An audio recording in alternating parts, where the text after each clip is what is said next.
मुझे अशफाकुल्लाह चाहिए, सनातनी मुसलमान चाहिए। आपको महबूबा मुफ्ती के बारे में एक बात बताना चाहता हूँ, उसको तो जेल के बाहर, हिंदुस्तान से बाहर होना चाहिए। अरे तेरी औकात क्या है?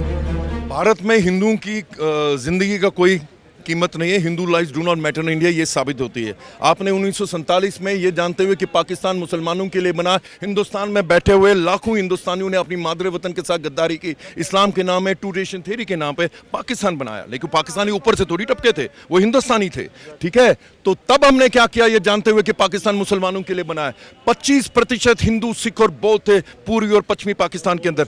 हमने उनको डिसोन किया और आज की तारीख में 1.5-2% रह गए हैं। आपके दिमाग में कभी आया? आप देखते हैं जब रोहिंग्यास के लिए तकलीफ होती है क्योंकि वो मुसलमान है, आपके आजाद मैदान मुंबई में अमर जवान ज्योति को तोड़ दिया जाता है क्योंकि उनको देरा मेरा रिश्ता क्या ला इला इला। आप लोगों ने फिल्म देखी, सबने रोना धोना शुरू कर, भाई कश्मीरी हिंदू के साथ बड़ा ये सब हुआ। आज की तारीख में कश्मीर में देखो, वहां पे पैर रखने की जगह नहीं, एक सारे हिंदू वहां पे पहाड़ियों और जिलों का मजा ले रहे हैं। और वहां पे हमारे हिंदू, अभी राहुल भट्ट का हत्या हुई है 32 साल के बाद कश्मीर की सड़कों पे वहां पे वंदे मातरम का नारा लगा। और हमारी व्यवस्था क्या की? जब उसकी शव यात्रा निकल रही थी, वंदे मातरम का नारा लग रहा था, कोई पत्थरबाजी नहीं हो रही थी, वंदे मातरम का नारा लग रहा था। उनके ऊपर टीयर गैस फेंका गया, उनके ऊपर लाठीचार्ज किया गया। सो आपने ये सुना होगा ना कि सरकार तुम किसी की भी बनाओ, व्यवस्था हमारी चलेगी। इस व्यवस्था को तोड़ना है। नरेंद्र मोदी को भगवान मत बनाइए। नरेंद्र मोदी की सोच, नरेंद्र मोदी की जरूरत इस राष्ट्र को अगले 100 साल तक है,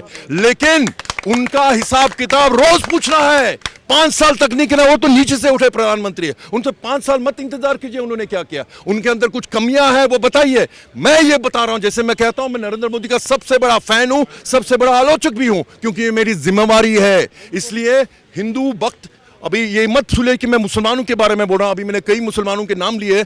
अशफाकुल्लाह का नाम, सनातनी मुसलमान, 5 बार नमाज पढ़ता था। उसने एक शेर बोला है जब उनको फांसी लगने वाली थी, कोई आरजू नहीं है आरजू तो बस इतनी कि कोई खाके वतन कफन पे डालते। इतना मोहब्बत थी उनको जमीन के साथ, मिट्टी के साथ भारत की। और यहां के जो इस्लामिस्ट है अभी, उनको वंदे मातरम बोलने में तकलीफ हो रही है। मुझे अशफाकुल्लाह चाहिए, सनातनी मुसलमान चाहिए, वो है कम है, उनका समर्थन कीजिए। कभी इसलिए धर्म के नाम पे इस्लामिज्म है।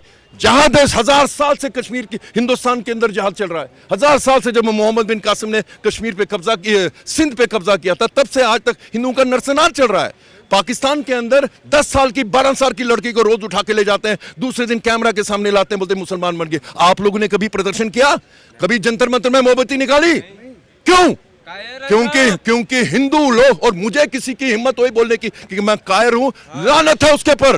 कश्मीर के अंदर अभी भी कह रहा हूं, कश्मीर अभी भी हिंदुस्तान के साथ है, हम लोगों की वजह से है, क्योंकि वहां लड़ते रहे। लेकिन जब AK-47 राइफल आ गई, हमारी औरतों के ऊपर निशाना लगाना शुरू कर दिया और दिल्ली की तत्कालीन सरकार मौन लेके बैठ गई थी। हिंदुस्तान का पहला गृह मंत्री मुफ्ती मोहम्मद सैयद, लकवा लग गया था उसको अपनी बेटी को छुड़ाने के लिए, दरिंदे जहादी को छोड़ दिया। लेकिन जहां कश्मीरी हिंदू की सिक्योरिटी की बात आई, लकवा लग गया था। कहां थी मिलिट्री? क्यों नहीं किया उसने? इसलिए जब हम कहते हैं कि कश्मीरी हिंदू के नरसंहार के ऊपर ट्राइब्यूनल बैठना चाहिए, तो उसको मरणोपरांत उसकी तहकीकात होनी चाहिए। जैसे वो कायर बुज़दिल फारूक अब्दुल्ला था, भाग गया जहादियों के हवाले छोड़ गया कश्मीरी हिंदू को वहां पे, और उसकी मरणोपरांत तहकीकात होनी चाहिए कि उनमें उनका रोल क्या था इसके अंदर।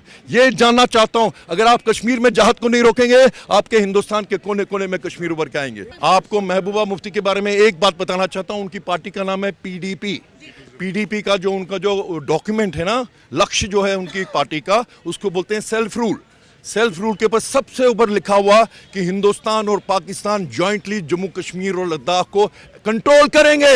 इस मानसिकता को मेरा इलेक्शन कमीशन उसको मेन स्ट्रीम पार्टी बोलता है, उसको तो जेल के बाहर, हिंदुस्तान से बाहर होना चाहिए। वो कहती है कि कश्मीर के अंदर पाकिस्तान और हिंदुस्तान की करेंसी चलेगी, दुआ से। आपको एक्सेप्टेड है वो?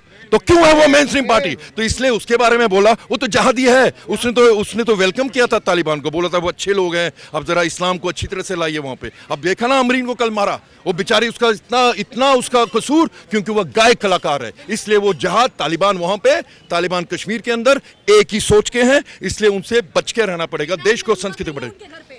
किसके घर? अमरीन क्या? ओ मगरमच्छ के आंसू, इसको तकिया बोलते हैं, अल तकिया बोलते हैं। हमको भी बोलते हैं आप हमारे भाइयों बहनों, लेकिन साथ में ये भी बोलते हैं जब प्रधानमंत्री ने उन लुटेरों को बुलाया था ना, गुपकार गैंग को, आने से पहले, घर में घुसने से पहले कहती है कि पाकिस्तान से भी बात करनी चाहिए। अरे तेरी औकात क्या है? मुख्यमंत्री भी नहीं है, जेल से छूट के आई है और तुम जाके बोलते हो कि पाकिस्तान की पैरवी करोगे। उस वक्त मेरे नरेंद्र मोदी को चाहिए था कि उसको दर से घर से घुसने नहीं देना चाहिए, दफा कर देना चाहिए तो बाउंड्री वॉल्स। तो उन लोगों को नजरअंदाज कीजिए, प्रेशर डालिए सरकार के ऊपर, जो राष्ट्रीय हित में होगा वही होगा। धन्यवाद।